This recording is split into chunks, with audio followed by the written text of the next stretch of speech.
दोस्तों बॉलीवुड में ऐसे कई सुपरस्टार आए जिन्होंने शानदार फिल्में दी, लेकिन बहुत कम कलाकार ऐसे हुए जिनके ऊपर फिल्माए गाने भी उनकी पहचान बन गए।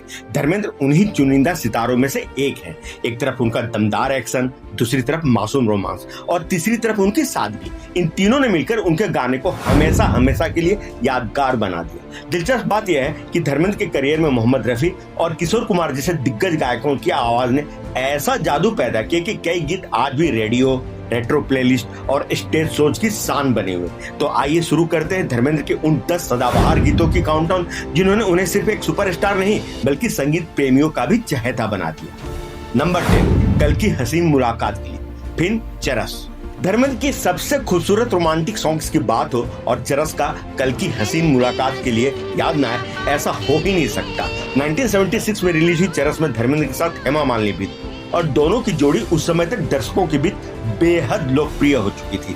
इस गीत को आवाज दी थी किशोर कुमार और लता मंगेशकर ने। संगीत था लक्ष्मीकांत प्यारेलाल का। लेकिन इस गाने की खूबसूरती सिर्फ इसकी मेलोडी में नहीं है। दरअसल यह एक टिपिकल फिल्मी लव सॉन्ग होने के बावजूद बातचीत के अंदाज में आगे बढ़ता है। गुड नाइट से शुरू होने वाली यह नोकझोंक धीरे धीरे प्यार, झिझक और साथ बिताए जाने वाले पलों की इच्छा में बदल जाती है। इस गीत की एक खास बात यह भी है कि यह धर्मेंद्र की सॉफ्ट रोमांटिक इमेज को भी दिखाता है। वही धर्मेंद्र जो एक तरफ एक्शन हीरो के रूप में मशहूर थे, लेकिन दूसरी तरफ रोमांस में भी बेहद सहज और नेचुरल दिखाई देते थे। इसी वजह से हमने इसे टॉप 10 में तो रखा है, लेकिन बहुत ऊपर नहीं, क्योंकि धर्मेंद्र के पास इससे भी ज्यादा सिग्नेचर स्टाइल वाले गाने हैं। और अब बढ़ते हैं नंबर 9 की तरफ। नंबर 9, गाड़ी बुला रही है, फिल्म दोस्त।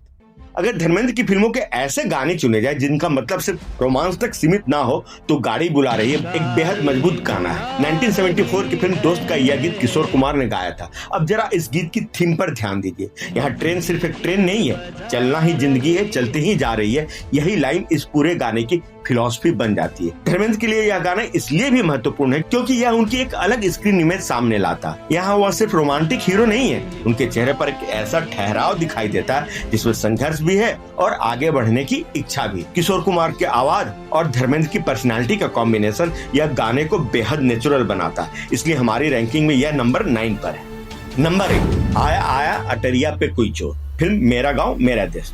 1971 में रिलीज हुई इस फिल्म में धर्मेंद्र के साथ आशा पारेख और विनोद खन्ना भी थे और इस गीत को लता मंगेशकर ने गाया था। अब यहाँ एक महत्वपूर्ण बात है, यह गीत धर्मेंद्र का सोलो नहीं है और इसकी पिक्चराइजेशन में फिल्म की कहानी के दूसरे कैरेक्टर्स भी महत्वपूर्ण भूमिका निभाते हैं। तो फिर इसे धर्मेंद्र के टॉप 10 सिग्नेचर सॉन्ग्स में क्यों शामिल किया है? क्योंकि मेरा गांव मेरा देश ने धर्मेंद्र की उस देसी रंग और लार्जर देन लाइफ इमेज को मजबूत किया था, जो आगे चलकर उनके स्टार पर्सोना का अहम हिस्सा बनी। और इसी फिल्म के दौर में धर्मेंद्र का वह अंदाज भी बहुत तेजी से लोकप्रिय हो रहा था, जिसमें शहर का पॉलिश्ड हीरो नहीं बल्कि मिट्टी से जुड़ा हुआ मजबूत और बेबाक आदमी दिखाई देता था। यही वजह है कि हमने इस गाने को नंबर 8 पर रखा है। नंबर 7, मेरे दुश्मन तू मेरी दोस्ती को तरसे, फिल्म आए दिन बहार के।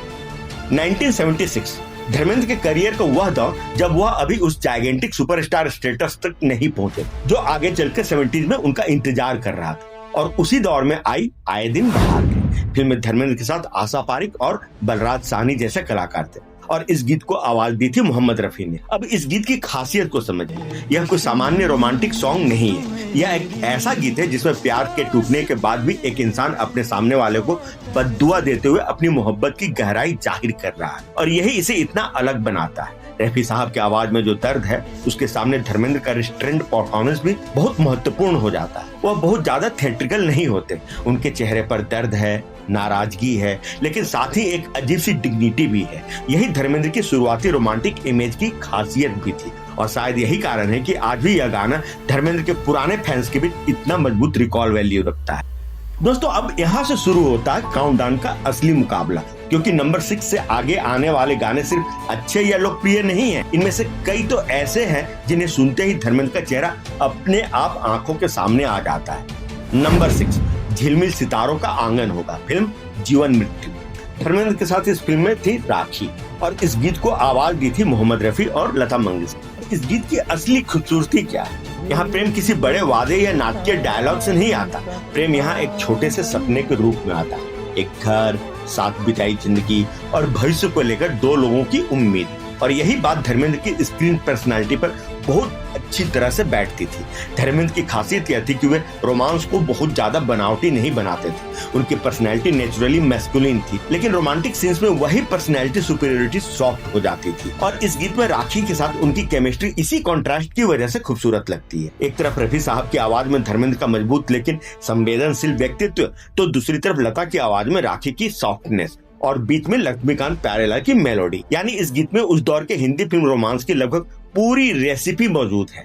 लेकिन हमने इसे टॉप 5 में क्यों रखा? क्योंकि धर्मेंद्र के करियर में कुछ ऐसे गाने भी आए जो सिर्फ रोमांटिक सॉन्ग्स नहीं रहे बल्कि उनकी पहचान का हिस्सा बन गए। और अब ऐसा ही एक गीत हमारी लिस्ट के नंबर 5 पर है। नंबर 5, रफ्ता रफ्ता देखो आंख मेरी लड़ी है, फिल्म कहानी किस्मत की।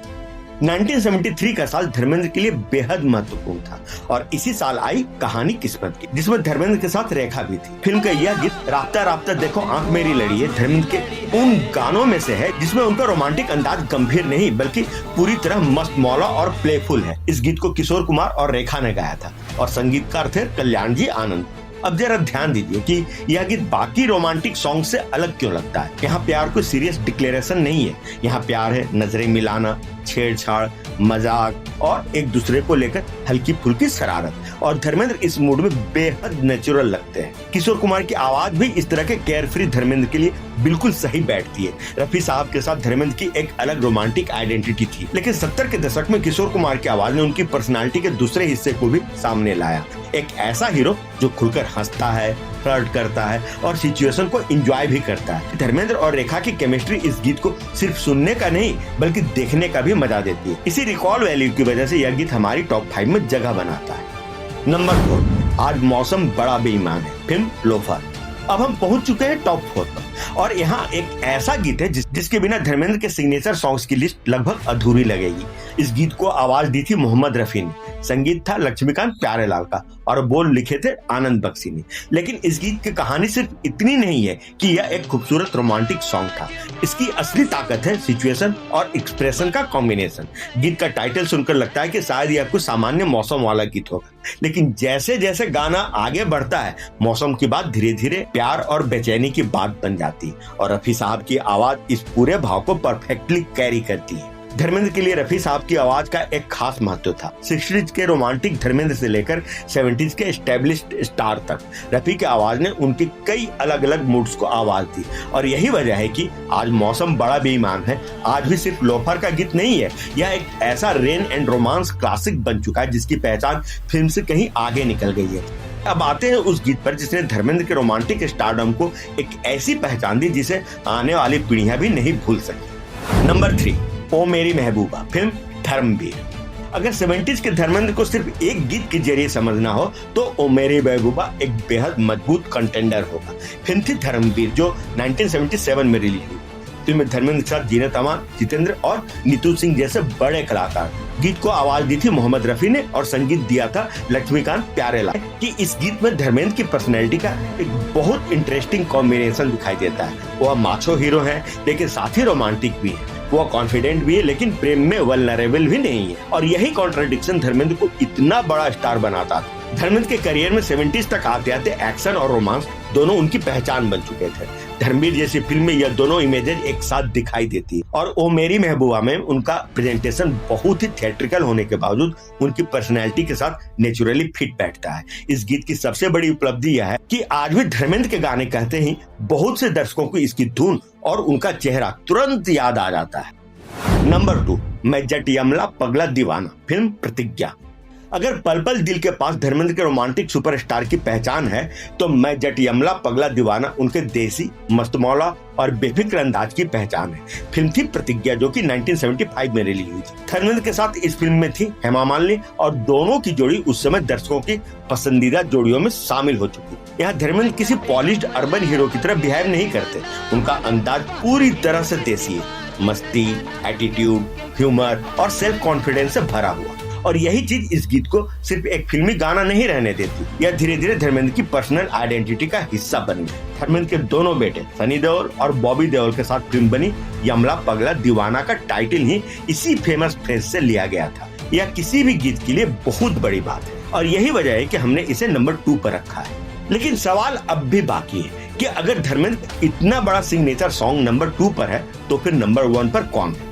तो नंबर 1 पर है धर्मेंद्र का वह गाना जिसकी पहचान किसी एक फिल्म, किसी एक दशक या किसी एक जनरेशन तक सीमित नहीं है। वह गाना आज भी बजता है, वह आज भी गाया जाता है, आज भी प्रेम के इजहार में इस्तेमाल होता है और सबसे महत्वपूर्ण, उसे सुनते ही धर्मेंद्र का चेहरा सामने आ जाता है। नंबर 1, पल पल दिल के पास, फिल्म ब्लैकमेल, साल 1973।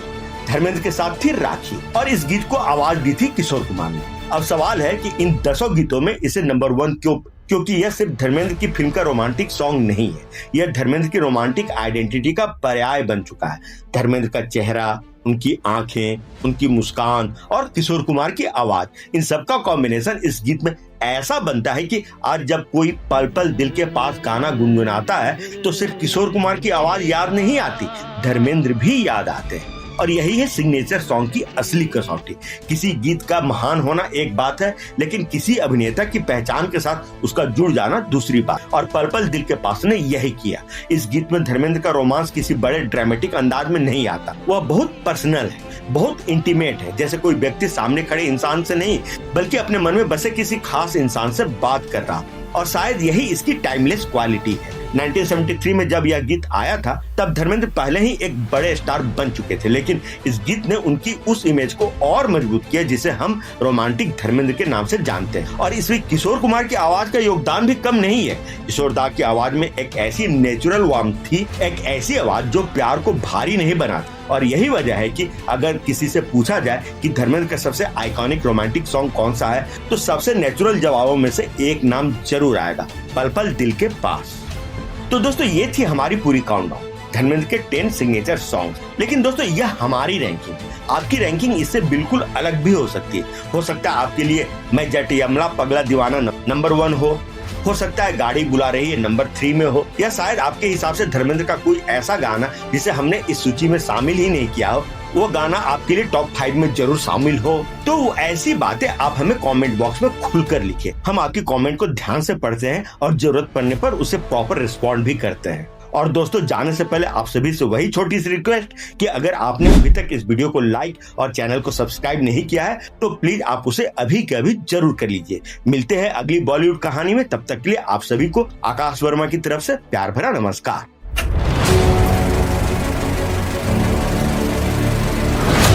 आप देख रहे हैं एनकेडी अड्डा, दिल से प्रेमी।